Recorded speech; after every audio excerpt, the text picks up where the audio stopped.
collision with a US Air Force jet fighter. It's got so many bullet holes in it, and when Gordo and I rebuilt the thing, we were pulling out spent projectiles from the wings under the floor. So it is a real combat veteran. There's patches over it all over the place. It's just a pity that it's decided not to cooperate today.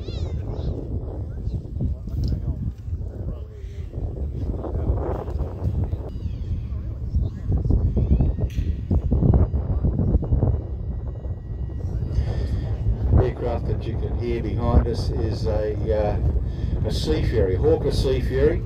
It's owned and flown by Paul Bennett Air Shows. A lot of you may have seen some of his shows all the way around Australia.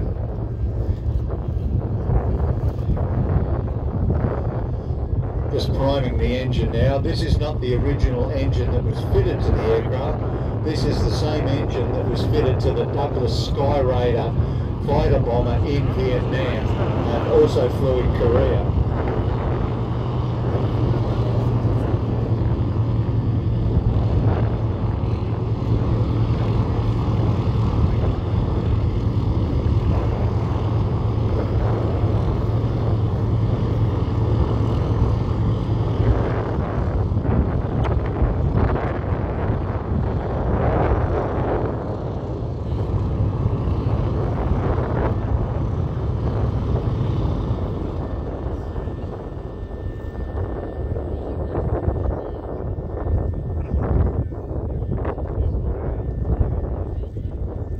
Cylinders. Now you can see the drift that the Bird Dog has on over there.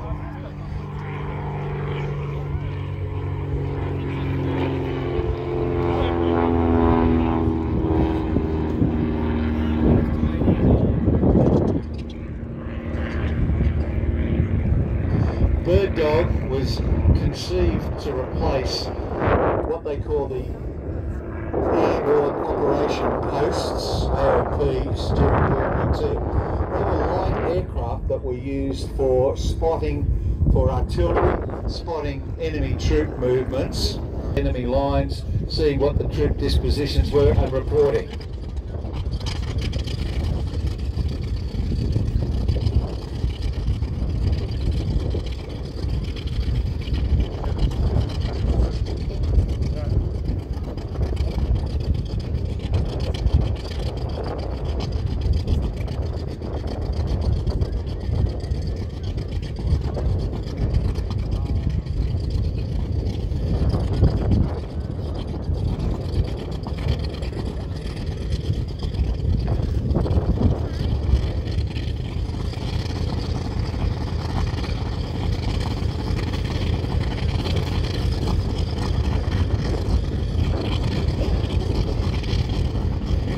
Just now coming in from your different squadrons, all used for the same thing.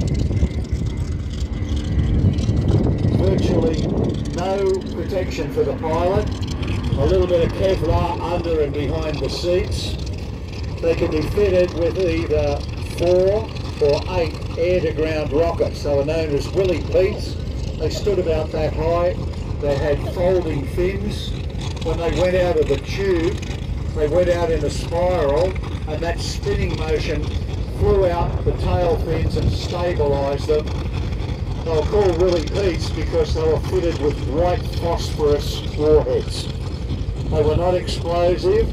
What they were there to do was to mark the target and put up smoke so that other aircraft could come in and attack those particular targets.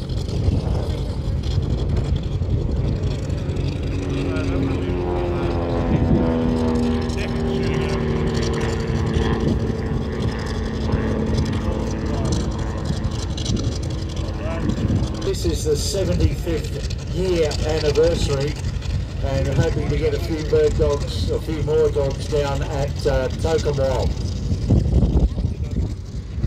When they went into service, the first 93 built went straight to the Korean War, where they were used for this forward air control role. It was actually designed from the Cessna 170, which was a 4-seat touring aircraft produced by Cessna. and all they did was they fitted a new tail on it from a different Cessna aircraft, the 195, and a new fuselage that had tandem 2 seats. What they used to do is what Vinny is doing now. They would be allocated an area, so a forward air control pilot in Vietnam would fly from his base to an area that was allocated, and he always went to the same area. The whole idea was they could observe if there were any changes, and they could mean a whole lot of things.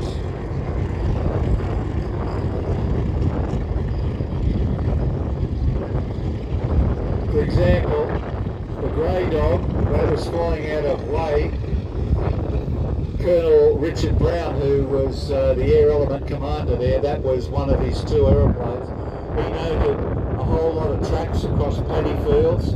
He noticed that there were a lot more water buffalo in areas, and all of this meant increased trip movements. The water buffalo there were from a couple of days after he noticed that, all hell broke loose with the Tet offensive. And these aircraft, as I said, weren't fitted with any.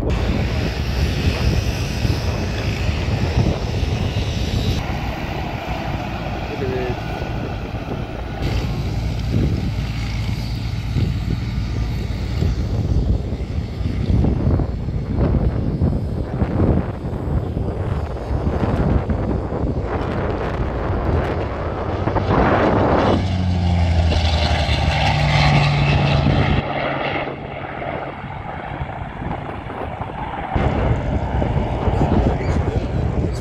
Aviation, and it sort of died off, so he decided single-handedly to try and bring that back, and he has done so with a vengeance. He leads an aerobatic team called the Sky Aces. He flies an aerobatic biplane called the Wolf Pitts, which is 400 horsepower, and he also has a number of Warbird aircraft in his collection. You can see what the Sea Fury was famous for.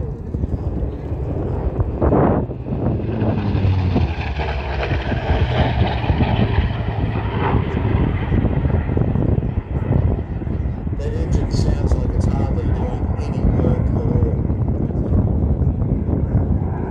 Beautiful Sanders smoke generators there on the wingtips. If you have a look and see how they all form up in rings, that's all because of the wingtip vortices.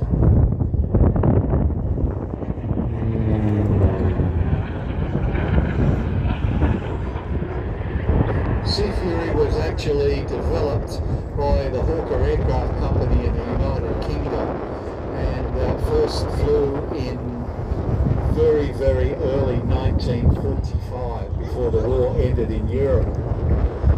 It was one of a line of very high performance Hawker fighters and ground attack aircraft. It started off with the Typhoon, then the Tempest, and this was actually called a lightweight Tempest fighter.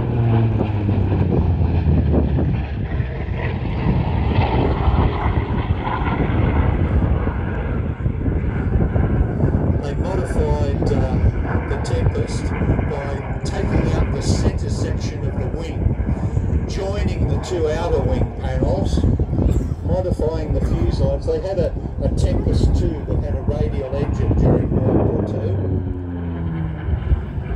and they raised up the fuselage around the cockpit to give the pilot a better view.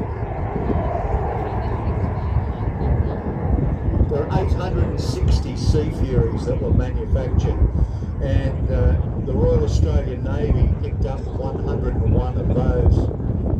So we were a reasonable operator of the type.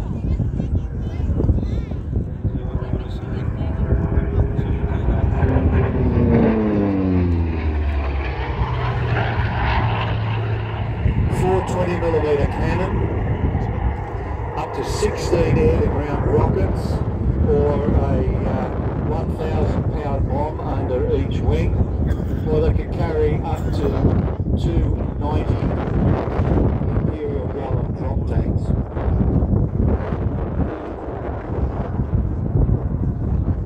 World War II, used by the, as I said, the Royal Australian Navy and also the Royal Navy. Our Sea Furies went up to Korea and flew with Fireflies off the HMAS Sydney, attacking North Korean and Chinese targets.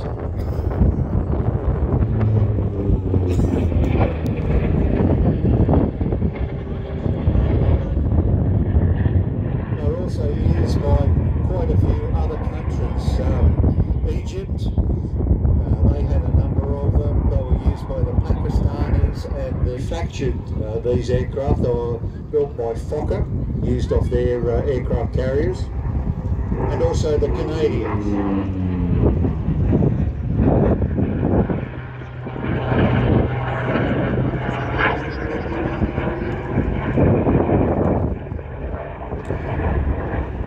This was one of the aircraft that was built post-World War II. It was as a new build for the Iraqi Air Force. They were known as the Baghdad Fury.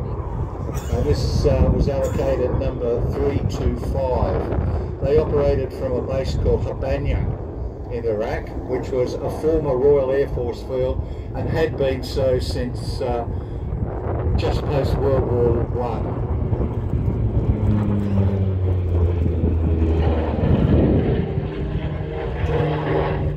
We don't know too much about their service with the Iraqis, but believe that some of them were used to quell different tribal problems. In the late 70s, they were picked up by two guys called Ed Juris and Dave Talashay, the remaining aircraft, taken to the United States where they were sold off for private operations and also for air racing. This one was a new build airplane. And it was sent to the Iraqis without the wingfold mechanism and without the tailhook. Wingfold has subsequently been refitted to this. Went through a number of this, which is an 18-cylinder sleeve valve. If you know what a sleeve valve is, instead of the normal valves like you've got in a car, this is like a cylinder inside the cylinder that goes up and down, and it's operated by about 6.5 million cogs for the timing.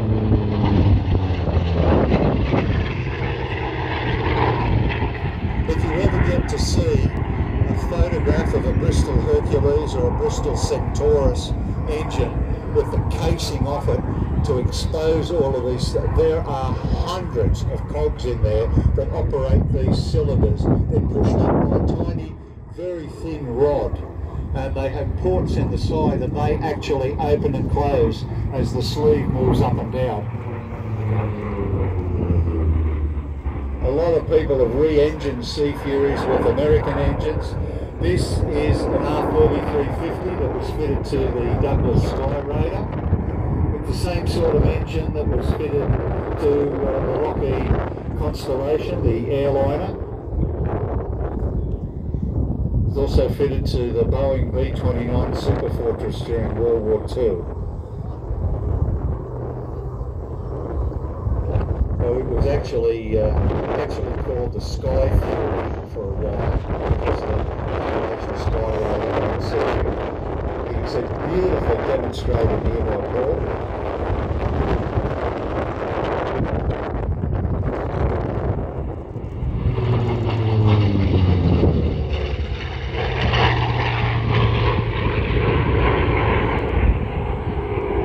And pull the throttle back a little bit too far, and it stopped in the middle of the airfield.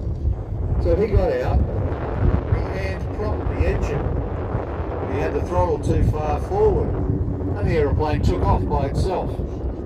And it was flying around Sydney, much to the consternation of all the authorities. So they dispatched a Wirraway